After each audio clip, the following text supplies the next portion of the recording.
Alors, chers collègues, bonjour à tous une fois de plus. Mon intervention sera composée de 3 parties. Je vais brièvement parler de la situation chez la SARL Sovelmash, puis je vous expliquerai comment s'est déroulée la première étape chez Aeronova, c'est-à-dire dans le projet dirigeable de nouvelle génération. Et je vous présenterai à grands traits, en chiffres, en plans et en objectifs, ce que sera la deuxième étape du projet Aeronova. C'est parti. Donc, concernant la SARL Sovelmash, vous savez tous que depuis décembre de l'année dernière, nous attendons l'obtention du CAC. Malheureusement, l'été est déjà arrivé. Malheureusement, toutes les corrections ont été apportées des milliers de fois, mais nous ne l'avons toujours pas reçu de l'organisme d'État. Ainsi, nous ne pouvons pas démarrer notre activité, même si nous sommes prêts. Je rappelle que le bâtiment est construit, équipé de machines, les clients sont prêts, les spécialistes sont prêts, mais l'entreprise ne peut tout simplement pas exercer d'activité commerciale. En conséquence, tout se déroule comme prévu pour générer des bénéfices. Combien de fois l'ai-je déjà expliqué? Je vais le redire, voici ce que nous allons faire dans un avenir proche. Nous attendons l'obtention du CAC. Une fois que nous aurons reçu l'attestation d'achèvement des travaux, nous déposerons une demande d'autorisation de mise en service. C'est à ce moment-là que la commission d'État confirme que tout est en ordre et que l'on peut effectivement commencer à travailler. Donc, la première étape, l'obtention du CAC, consiste à changer le statut de chantier inachevé en bien immobilier. Ensuite, dans ce site, précisément dans l'usine que vous voyez à l'image, il faut obtenir l'autorisation de mise en service pour pouvoir commencer l'activité. Après cela, nous achetons à un prix vraiment très bas le terrain sur lequel se trouve actuellement l'usine, qui est pour l'instant en location, pour l'intégrer dans le patrimoine de l'entreprise. Nous évaluons l'entreprise, nous évaluons les actifs immatériels, nous intégrons tout cela dans la société, puis nous procédons à la réorganisation de l'entreprise. Parallèlement, l'activité commerciale démarre et l'entreprise commence à atteindre l'autofinancement. C'est-à-dire que, dans l'année qui suit l'obtention du CAC, comme nous l'avions annoncé, nous prévoyons d'arrêter le financement afin que l'entreprise commence à générer des revenus, à subvenir à ses propres besoins et à commencer à rapporter de l'argent aux investisseurs. Ensuite, nous procédons à la réorganisation, nous émettons des actions et ces actions, proportionnellement aux parts, seront transférées aux investisseurs. Cela se fera dans ces délais approximatifs. En ce qui concerne la SARL Sovelmash, j'ai terminé. Passons maintenant au dirigeable, à la partie la plus intéressante, à ce qui se passe actuellement. Je rappelle que tout notre projet, que j'ai annoncé, a été préparé en août de l'année dernière et nous sommes passés à la première étape le 4 mars, c'est-à-dire il y a quelques mois. Vous avez l'impression que tout cela fait longtemps du bruit sur Internet. Donc, le 4 mars, nous sommes passés à la première étape des dirigeables de nouvelle génération. À ce moment-là, avec Pacha et Fedia, nous nous sommes réunis, nous avons organisé un webinaire et expliqué ce qu'est l'entreprise et quels sont les objectifs de la première étape. Je rappelle que l'objectif de la première étape était défini à la fois en termes financiers et en termes de ce que nous devions accomplir. À ce moment-là, nous avions indiqué que la somme à collecter pour cette première étape devait se situer entre 2,5 et 5 millions de dollars. Aujourd'hui, nous sommes le 17 juin, il est 17 heures. Le montant total des investissements reçus par l'entreprise s'élève à 5 60 000 dollars. Sur ce montant, 3 millions de dollars ont été investis dès la phase 0. Autrement dit, à la phase 0, l'objectif était de 2,5 millions de dollars, mais nous en avons collecté 3, et à l'heure actuelle, on peut dire que cela s'est équilibré. Mais je tiens à souligner que nous ne sommes qu'à la moitié du mois, et que, rien que ce mois-ci, un demi-million de dollars a déjà été investi.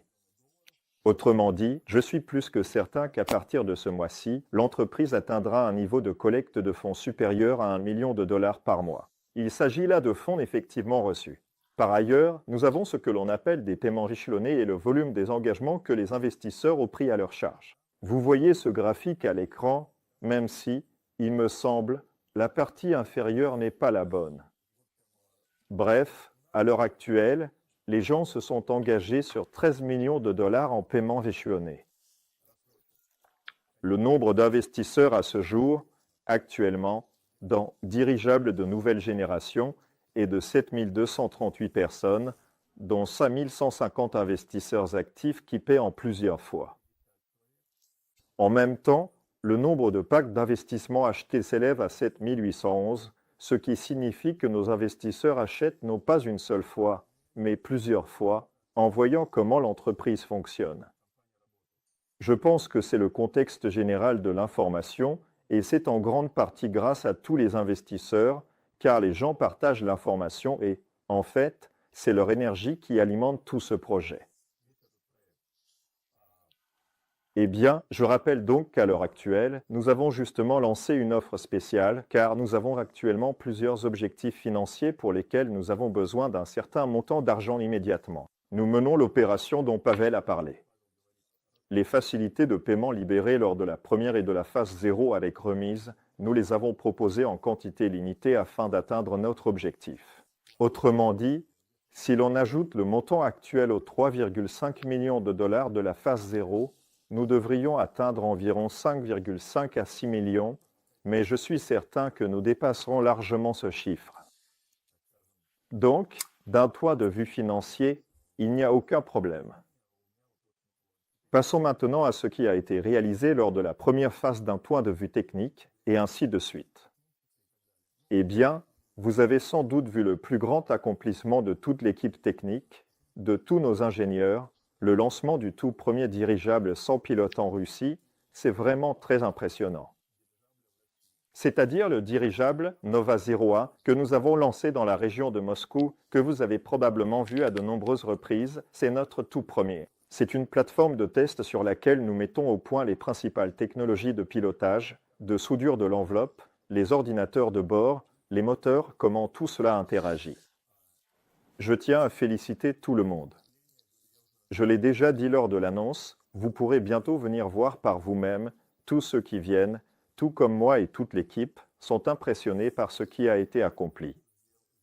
À la première étape, nous sommes passés d'une entreprise en bureau ayant embauché du personnel à une entreprise qui a produit sa toute première véritable machine volante et qui a également mis au point un certain nombre de technologies innovantes, prouvant ainsi qu'elle est bien structurée et pleinement capable de réaliser des objets physiques concrets.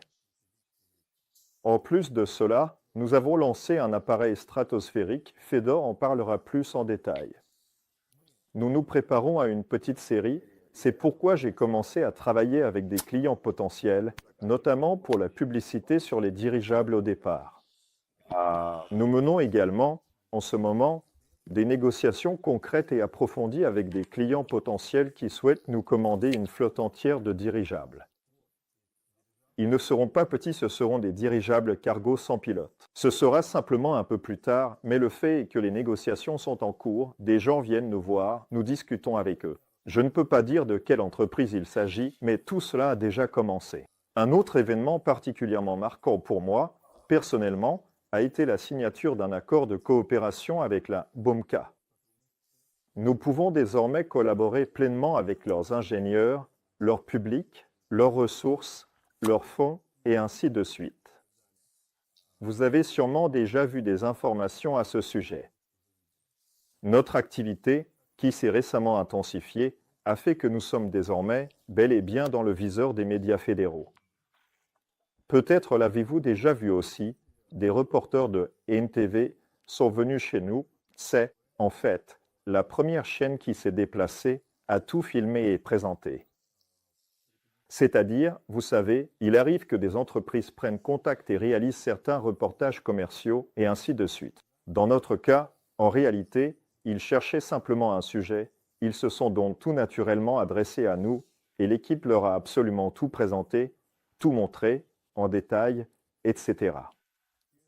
Ce sont donc véritablement les piliers sur lesquels s'est appuyée notre toute première étape.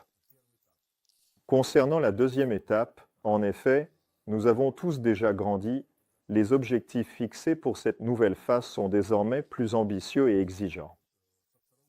La deuxième étape durera également 3 à 4 mois. L'objectif principal, dont je suis responsable sur le plan financier, est de réunir 5 millions de dollars d'investissement, car nous commençons déjà à avoir des dépenses plus importantes à ce stade. Deuxièmement, à cette étape, Nous allons préparer et lancer une plateforme russe de crowdinvesting avec un enregistrement auprès de la Banque centrale. Autrement dit, nous travaillons actuellement en Russie au nom de la société étrangère Solar Group. Nous créons en Russie une autre société qui sera agréée par la Banque centrale. C'est-à-dire que nous l'avons déjà achetée, créée, et maintenant, à présent, nous allons simplement la lancer pour les investisseurs russes. Ensuite, j'ai déjà parlé à plusieurs reprises de cette restructuration, tout cela prend juste un peu de temps. Nous allons créer plusieurs sociétés internes pour différents objectifs. L'un des grands axes que nous développons actuellement, c'est la création de notre propre production d'enveloppes. Autrement dit, nous achetons des tissus, des machines et nous installons tout cela dans un local spacieux et parfaitement adapté. Nous avons déjà les spécialistes nécessaires pour pouvoir produire de grandes enveloppes à des prix minimums, réaliser de petites séries, par exemple, etc. Nous continuons à planifier une expansion internationale progressive. En effet, nous avons une proposition, une initiative concrète pour participer à Dubaï. L'exposition aura lieu en novembre. Ici, il faudrait sans doute aussi parler de l'E-Link. Ah, et puis, il est également important de préciser que nous cherchons actuellement de grands hangars. Je suis allé à Tobligati avec Fedia, où on peut même montrer ces images où l'on examine différentes options, les construire, mais dans la situation actuelle, cela prendrait probablement beaucoup trop de temps. Du coup, nous avons des camarades qui se manifestent, comme Oleg, par exemple, qui a simplement proposé son propre local pour y installer la production et les essais des dirigeables. Nous sommes donc, en ce moment même, actuellement toujours activement à la recherche de ce genre de propositions. Voilà, c'est à peu près tout pour l'essentiel et l'important. Nous préparons différents supports promotionnels que vous pouvez retrouver sur nos sites. Il est possible que les gars vous en montrent quelques-uns aujourd'hui. Autrement dit, le travail avance dans tous les domaines, financiers, techniques, juridiques et ainsi de suite.